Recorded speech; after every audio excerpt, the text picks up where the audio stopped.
আজ 25শে নভেম্বর চলে গেল। আজকে আওয়ামী লীগের কী পরিকল্পনা ছিল?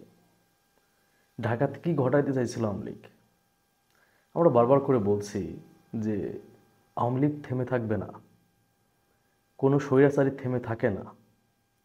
কারণ শেখ হাসিনার মতো স্বৈরাচার, যে কিনা যার আশেপাশে সবসময় ঘুরঘুর করতো, শত শত নেতাকর্মী, শত শত মানে প্রশাসনের লোকজন, যারা তেল মারতো দিনভর, আপা আপা করে গলা বুক শুকায় ফেলতো, সেই হাসিনার পাশে এখন কেউ নাই। সেই হাসিনা তো সেই অবস্থানটা ফিরে পেতে চায়। সে তো সর্বোচ্চ চেষ্টা করবে। হাসিনার দল যে পরিমাণ টাকা নিয়ে দেশ থেকে পালাইছে, পৃথিবীর ইতিহাসে কোনো স্বৈরাচার এত পরিমাণ টাকা পয়সা নিয়ে কিন্তু পালায় নাই। আপনার যে ফিলিপিনের যে স্বৈরাচার ছিল মার্কোস, যাই বলেন, ও মাত্র $10 বিলিয়ন নিয়ে পালাইছিল। আর শেখ হাসিনার সরকার কত নিচ্ছে? ডাবল। তার এমপি মন্ত্রী সবাই ডাবল নিচ্ছে। এই টাকাগুলো তো ফেলে রাখবে না। এই টাকাগুলো ফেলে রাখবে? কারণ এটা তো ইনভেস্টের মতো। যদি একজন 100 কোটি টাকা ইনভেস্ট করে এখানে, সে ইন ফিউচারে যদি ক্ষমতায় আসে, তাহলে সে 500 কোটি উঠায় নেবে, 5 গুণ করে নেবে, সুদের থেকেও লাভ বেশি। মানে সুদের ব্যবসা করলেও এত পরিমাণ প্রফিট হয় না যে পরিমাণ প্রফিট এই যারা নেতাকর্মী আছে এরা করে নিচ্ছে। এই টাকাগুলো তো ফেলে রাখবে না, তারাও তো একটা পরিকল্পনা করবেই। দেখেন কি পরিকল্পনাটা করছে, যে এলাকার যারা সহজ সরল মানুষ, এদেরকে বিভিন্নভাবে টোপে ফেলে অহিংস গণ অভ্যুত্থান না কি এই নামের একটা সংগঠন এদেরকে ঢাকা আনছে।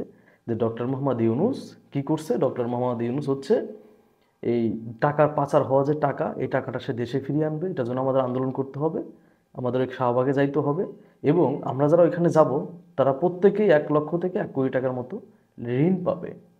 মানে বিনা জামানতে ঋণ পাবে, মানে 1 লক্ষ থেকে 1 কোটি। তো একজন সাধারণ জনগণ তো হুপড়ি খেয়ে পড়ছে। সহজ সরল, মানে আমরা তো বাংলাদেশ ভাই সহজ সরল, গ্রাম অঞ্চলের মানুষ কিন্তু সহজ সরল। তাদেরকে যেটা বোঝাবেন সেটাই বুঝবে। তাদেরকে এটা বোঝাইছে, তারা ঢাকামুখী হয়েছে, ঢাকাতে শাহবাগে চলে আসছে।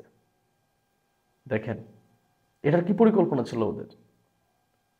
এখানে লোক জড়ো করে একটা আওয়ামী লীগের লোকজন এর ভিতরে ঢুকে গিয়ে একটা বিশৃঙ্খলা তৈরি করা। এই যে পরিকল্পনাগুলা, এই পরিকল্পনাগুলা করার সুযোগ কেন পাইতেছে বলেন? এই পরিকল্পনাগুলো গুলা করার সুযোগ পাচ্ছে কারণ ওরা প্রথম স্টেপে যেই কাজে নামছিল ওটাতে মোটামুটি সফল।